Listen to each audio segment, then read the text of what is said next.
Mercan yukarıda. Yukarıda gördüğüm kar kütleleri var. Burası Aras Şelalesi. İşte şelalenin çıktığı yer. Burası kayalardan. Mağara şeklinde bak buradan geliyor. Çok ilginç.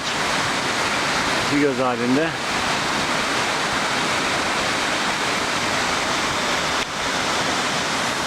Güzel.